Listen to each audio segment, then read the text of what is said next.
Okay, so what we're going to be talking about is a bit different. It's not much of a theory at all, but instead a bit of an idea for two different movies.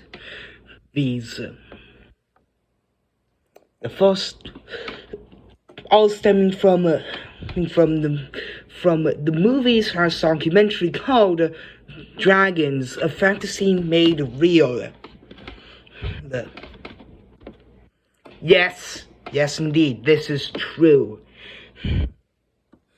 The first one is Dragon's War.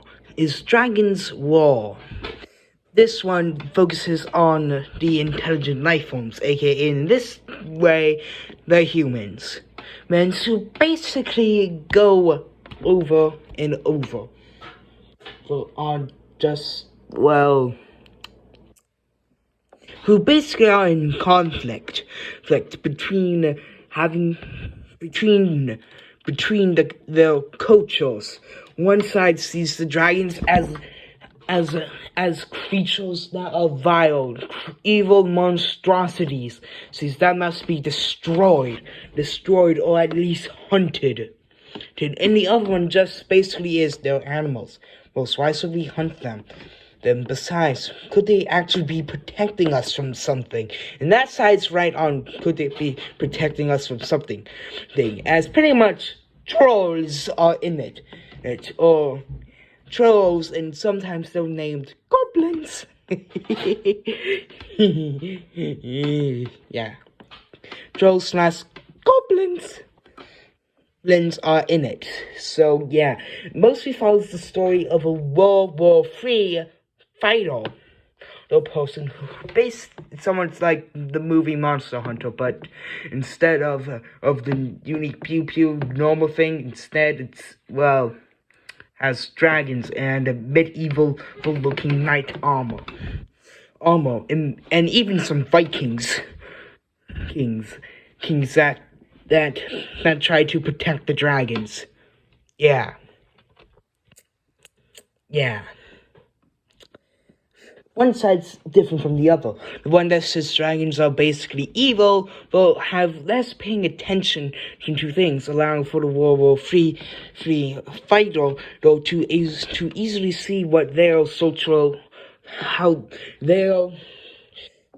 side of the world, basically, their side of the culture and how things are performed on. While the other side is a bit more keen because, they pretty much more on the balance of it. The dragons were here before us, so why should we hunt them, even if they're trying to protect us from something else? Shouldn't we join the fight against something else? Something else that could more threaten the existence of other animals. Yeah, it basically ends off by pretty much the main character riding this a dragon known as the Volcano Beast. And pretty much killing goblins. And pretty much killing a whole bunch of different types of goblins. Yep, indeed. The other one, someone has the same timeline as Dragons and Fantasy Made Real. With this time, though, the kid survives. The mother and the father, however, dies. I won't be saying at whose hands, but trust me on this, it's going to be more shocking. Anyways, it's split up in an A and B story. The A story is the dragons. Yes, the dragons are the main focus of the movie, as pretty much it sets in a world when humanity has somehow gone extinct. And dragons are now back at being the dominant life form in them, but in how they are attacking and killing the intruders. And something I need to and the other side, the B story, is more on the dinosaurs. Yeah, more on the another universe where the dragons died out or the asteroid never hit, depending on if you want dragons to be in it or not.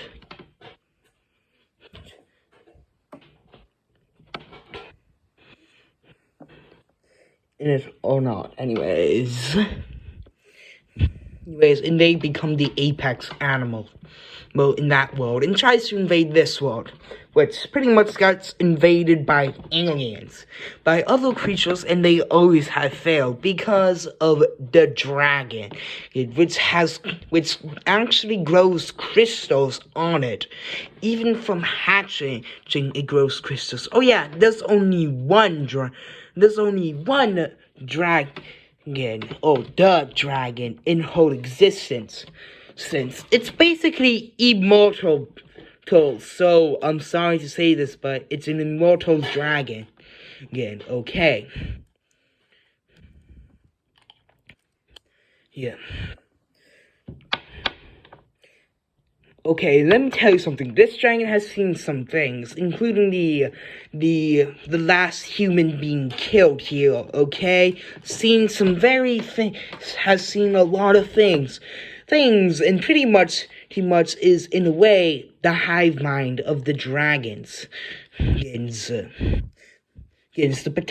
as pretty much a bit of our own theory why the dragons are so active to kill the dinosaurs, the invaders, isn't because of some normal primal instinct. No, it's potentially because of a dragon in suggesting commands to their instincts on what to do. And let me tell you something: the dragons, they don't eat them.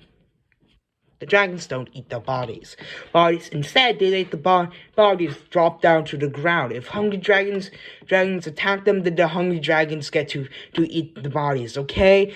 If they're not hungry, then they just leave them on the floor, discarded and just horrifying, and just looking horrifying. Yeah. Please remember that other aliens tried to invade the planet and all failed. A bit more information on this world would be a bit more because the other world so far is not much of a complete concept. So the world that we're going to be mostly about is going to be called Dragon's Realm, which is the name of the movie, by the way. Dragon's Realm. Yeah.